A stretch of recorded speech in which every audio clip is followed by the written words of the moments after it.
First of all, I just need to mention that although I've practiced a lot, I'm not very good at the pronunciation of the town names, so I do apologise and I hope not to offend with that. I'm going to start with an excerpt from Italo Calvino's book, Invisible Cities.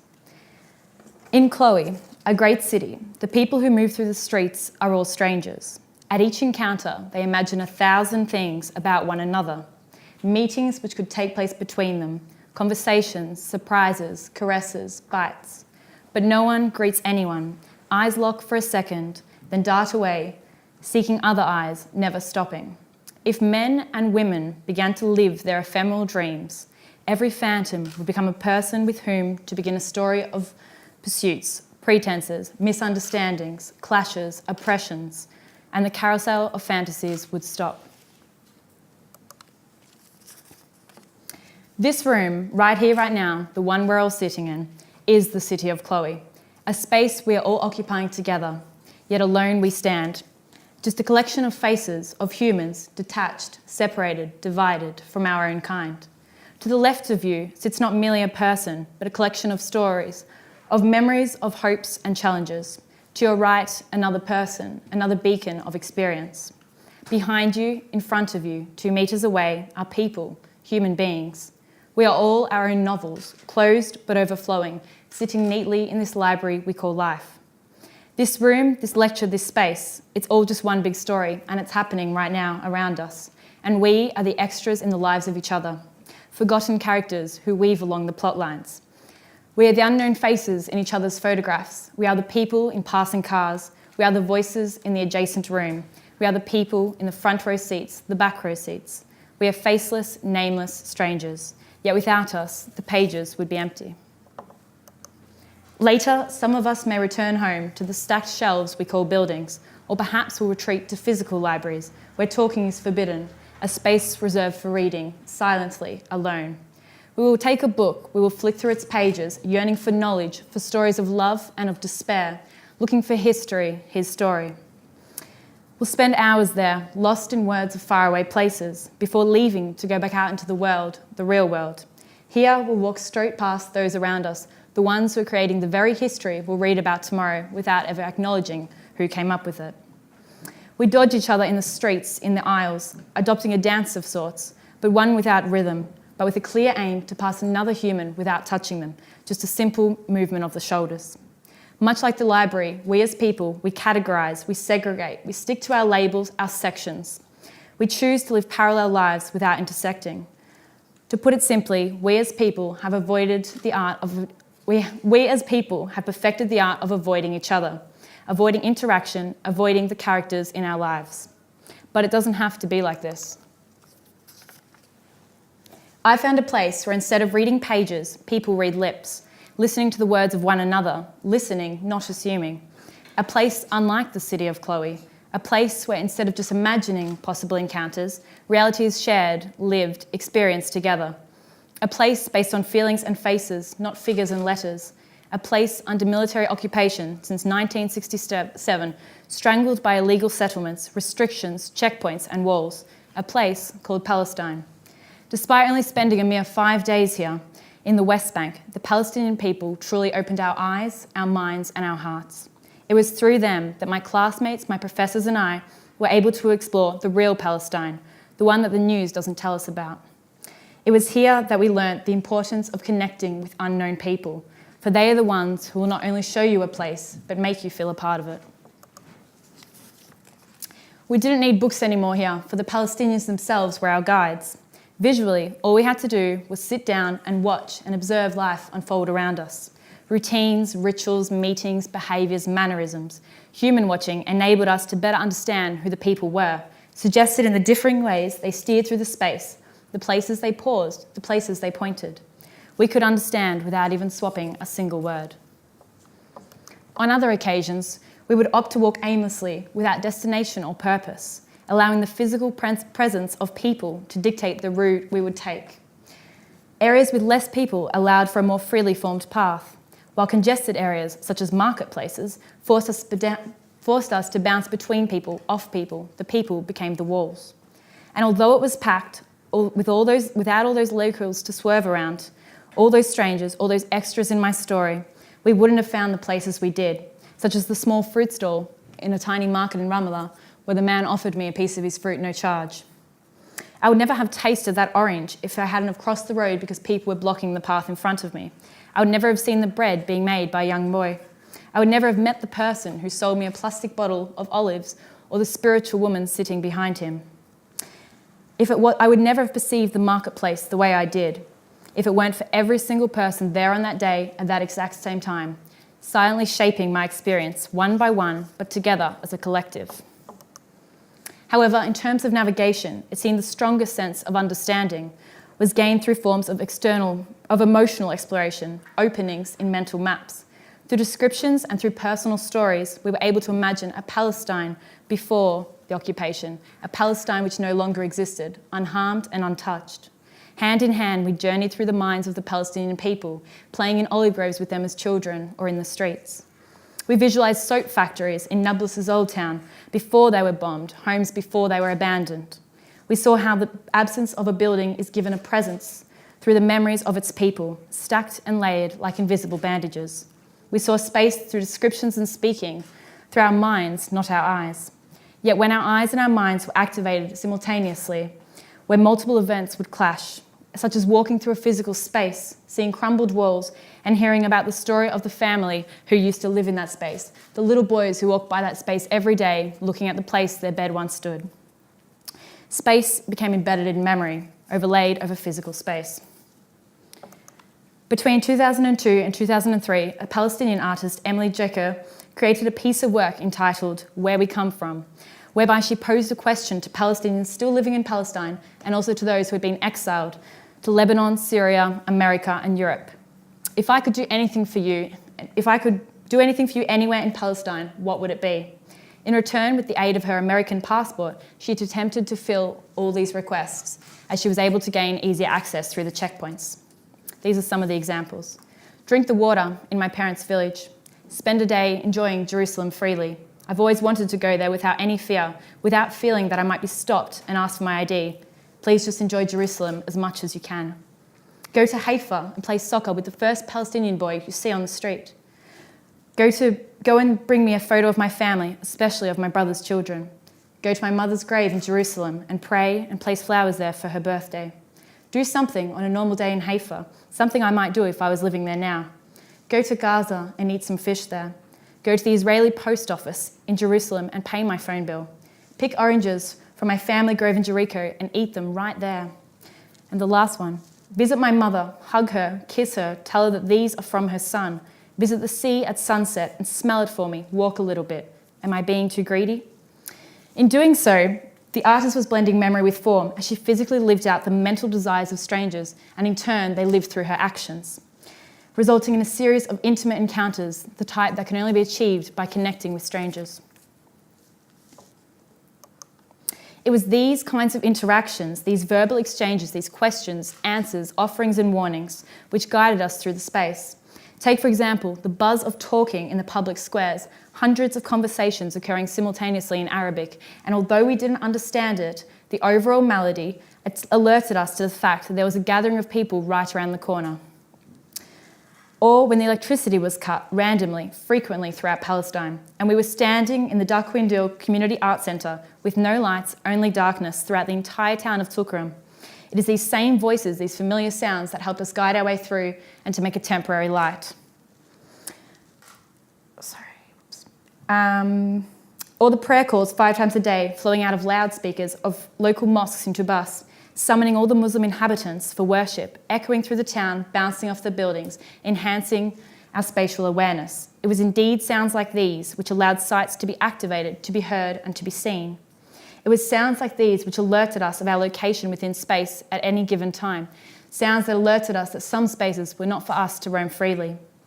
One example is here, which was the whistle from a guard's tower along the walls of an armed Israeli settlement cutting through Ramallah, paired with the yells of a nearby Palestinian man from an upstairs window, telling us we had to turn back or else we'd be shot.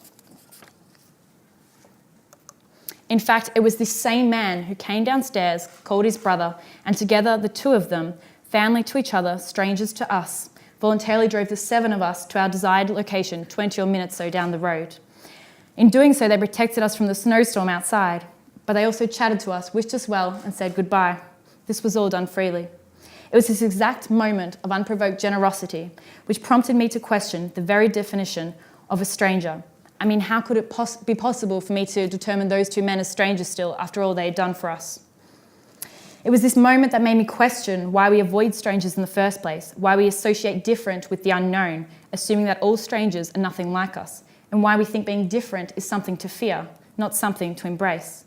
Most importantly, it was this moment that made me wonder, when does a stranger stop becoming a stranger? When does a stranger become something more, an acquaintance, a lover, a friend? And what about the strangers who acted as our guides in the town, the ones whose voices we followed, the people we watched, we learned from? What are they? Are they just citizens, locals, extras in my story? How can they still be strangers if a person on the other side of the world right now that I've never met before is by definition a stranger? How can the two be the same? And if we all start as strangers, strangers to our environments, to each other, to ourselves, what do we end as? In Tukrum, we were invited to the main community centre, where the idea of building an Estonian sauna in Palestine was brought to life, as per the excited wish of the owner, who admittedly initially assumed it was for frying eggs. Over 5 hours from day to dusk, a plastic covered structure was built using wooden pallets, and a local down the road created the stove for us. Although functional, the sauna itself was, to me personally, much stronger as a symbol, one which brought people from all over the world together, Palestinians, an Australian, a Spaniard, Estonians and a Pole, all working as one to design and build a structure as a whole. It now stands as a sculpture, a space of peace, a memory of a moment shared between people. Can these same people still be called strangers? Later on that same day, my professors, my classmates and I were given the opportunity to stay in the community centre freely, and so was the Spaniard who had helped us earlier. Due to the cold weather, we decided to sleep in the smallest room, covering the floor with overlapping mattresses, using our bodies to keep warm. This beckoned me to question if this person, this man, who we'd only met earlier, sleeping right next to us in our sea of beds, could still rightfully be called a stranger. The answer is no, no to all of the above. If you were reading a book, you wouldn't refer to the author as a stranger. Thus, when writing our stories together, when living life in unison, we can no longer be strangers, we can only be friends. Friends who are determined by quality, not quantity. Friendship not based on how often we see each other, but what happens in the moments we do. Friends who are more than just names, more than physical descriptions, more than genders. Friends who are defined by feelings, by facial expressions, by body language. True friends. Everyone we met in Tukrum, everyone who we encountered throughout the entirety of the trip is now a friend to me, regardless of whether we will ever meet again or make contact. We were friends while we picked leaves from the garden to make a traditional Palestinian dish. We were friends when everyone who helped with the sauna sat together on the rug and had a picnic. We were friends when a Palestinian man taught us how to do a traditional Arabic dance before we went to bed, all of us standing in a circle holding hands. We were friends when some of us started an impromptu band while the others listened. We were familiar, we were friends, characters in the same stories. There were no more strangers here. That's when I realised that there were no mental boundaries here, no social barriers, only one great big wall of segregation controlling the movement of the Palestinian people, but not controlling their spirit, their culture, their familiarity. They understood this exact concept at the educational facilities we visited, the Palestinian Academy of Arts, the Architecture Department at Beirut University, and the Sociology Department at Anaya University. In these places, we swapped ideas, we shared successes and difficulties from our own departments back home. Afterwards, we all agreed and expressed an interest in closing the gap between Estonia and Palestine, connecting and integrating our two cultures. The Palestinians knew that a friend was worth much more than a stranger, that no matter how seemingly different we are all human beings, and inherently, we have a lot in common. Even as we walked through the public streets of the West Bank, people would approach us, welcome us. Welcome to Palestine, welcome to our country, my friend. Thank you for coming. And while some may attribute this display of hospitality simply to a lack of visitors, it was clear that this was just who they were as a people, as a country. One local even asked us to please tell his story to our governments, to our people back home, to spread the word, to seek help, to humanise Palestinians once more.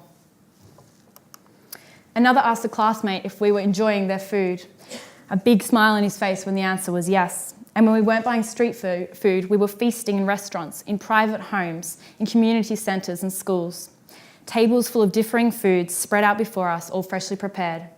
Here, cutlery was replaced with bread as we scooped up collaborations of olives, of dips, and of meats, combining them all into one big mouthful. Everyone at the table shared from the same plates, more or less, their fingers dancing across the foods, entwining, mingling. These were meals for friends, for families, for sharing, and we were treated as such. One Palestinian to us explained that as a host, you must never finish eating before your guests so as not to pressure them to feel like they need to stop. The meals were to be eaten together. They were made together, started together, finished together. The same principle applied for the courtyard houses in Nablus, where another local explained that as the buildings were so close, so were the occupants. And that it was part of their culture to always take a small plate of what they were cooking to your neighbours so they could taste what they were smelling. The two of you could share the meal with a wall in between. Of course, it wasn't just the Palestinians' rituals for eating which bred familiarity, but activities, community projects, arts. The community centre in Tukrum always had its doors open for anyone and everyone who wished to come and express themselves. While similarly, the Oriental Dance Theatre in Ramallah offered locals the opportunity to dance, individual bodies moving as one, fighting oppression through fluid movements, creativity being their weapon. Thus, it was in Palestine that the space between two people, the space between you and me, was closed again and again through familiarity, through self-expression, through meals, through newfound friendships. However, this extended interior, this gap shaped by two bodies in space, could not always be closed via familiarity. Often it was already divided, it was conquered, broken, interrupted by walls running through it, above it, along it. Whether built for private or public function, walls were used to separate space, to separate temperatures, people, activity, the outside from the inside. They segregated and they compressed, forcing people to unite and join forces or to clash and to fight. We travelled along these walls, next to them, constantly bordered by them. The walls were a solid space, they had a thickness of their own, the door their only opening. It allowed for a pause, a crossing of thresholds, the potential reunion of two people and two places. Usually these thresholds were not easily crossed either, such as the checkpoints within the 730-kilometre long Israeli separation wall, which segregates culture, religion and race. It was a wall surrounding land, automatically establishing an open interior within its confines, and inside this space, a series of smaller interiors, buildings, walls, Palestinians inhabiting what had forcibly become an interior of Israel itself. Yet in spite of these walls, people still fought against them, in whatever way they could, encouraging connection, interaction, engagement with other people. In a similar attempt, perched upon one of few hills still void of Israeli settlements in Tubas, a Bedouin tent blended poetically with the landscape, hosting a large Palestinian family in a sparsely walled shelter without even a door. Here, a shared bedroom allowed the family to grow together, to grow and experience life as a whole unit. They lived from the land, and whilst physically their walls were few and thin, the barriers they lived by were instead embedded within the surface of the earth itself, revealed only with bare feet. Boundaries which told them what was theirs and what was forbidden, what was fields and what was roads. Unseen boundaries found through senses other than sight. Here, their home is the tent. It is the land beneath it, the hill and extension of their world still, a crucial element. In a broader sense, Palestine is their home. It is the home of many. Yet not all are as lucky. Its people, spread and displaced, millions of refugees within their own country, their own place of birth, now considered to be at home everywhere and nowhere simultaneously, as their Palestinian land is disputed, invaded and taken. Almost all of these exiled citizens left their houses with the impression that when the fighting stopped, they would return. They left their furniture, they left their belongings, and they left their trust. But now all that is left is the key to their former homes, passed from generation to generation as a token of their eventual right to return, a physical memory of a space which now only exists in their minds. They are stuck in limbo. They live in houses while they dream of homes. The refugee camps in Palestine are filled. Concrete block upon block, life upon life. Just another shelf in a stacked library. In order to inhabit this uncertainty, the occupants take ownership of their current situations, no matter how temporary, how permanent, how in between. They raise their buildings as if they were children, teaching them, growing them, nurturing them, making them their own. In Ramallah, we visited 2 camps. In one, the local children took advantage of the unusual snowstorm, hiding in the labyrinth of alleys, attacking us with snowballs, laughing, smiling, inhabiting. In the latter camp, the children were a bit younger, standing shyly in the archways, eating pink fairy floss from the ice cream truck, while others followed us with a microphone, interviewing us, asking for sounds, for words. It was easy to mistake the playfulness of the younger occupants as normality. It was easy to overlook the many posters of young deceased freedom fighters. It was easy to forget the recent arrest and removal of a 13-year-old boy from the same place. Easy to pretend that this was just an everyday community. The adults revealed a harsher truth, a darkness, a longing to return to a more familiar place. But sadly, all they can do is wait, silently watching a film reel of past moments, of their lost memories, looping behind their eyes. This is no way for humans to be treated, no way for them to live. As fellow humans, as people of this same earth, it is our duty to know about this, to know about all of this. It is our duty to find new people, to engage, to ask questions. It is our duty to hear the voices of those who don't often get to use them. It is our responsibility to put ourselves in someone else's shoes before judging and assuming and stereotyping. It is our obligation to reconnect with one another, no matter how far we've spread. It is upon us to recognise that despite our origins, despite our religions, our gender, our race, we are the same. We breathe the same air, we live on the same earth, we all live together in this one big story. If we continue to point fingers, to read words, to read news louder than the people it involves, we will not only harm the oppressed, but equally we will continue to harm ourselves as a species. What we need is less parallel lines, more intersections, more entwining and crossovers. There is no more room in this world for hate and for blame. There is no more room, but it doesn't have to be like this. I found a place where everything is shared and all are welcome. I found a place where instead of books, people listen to the stories of each other. I found a place where space is navigated through sounds, through the people who occupy it. I found a place which is more than a place, it's a home called Palestine. And in this home, the only stranger danger is the danger of not getting to know someone, the danger of missing out. Thank you.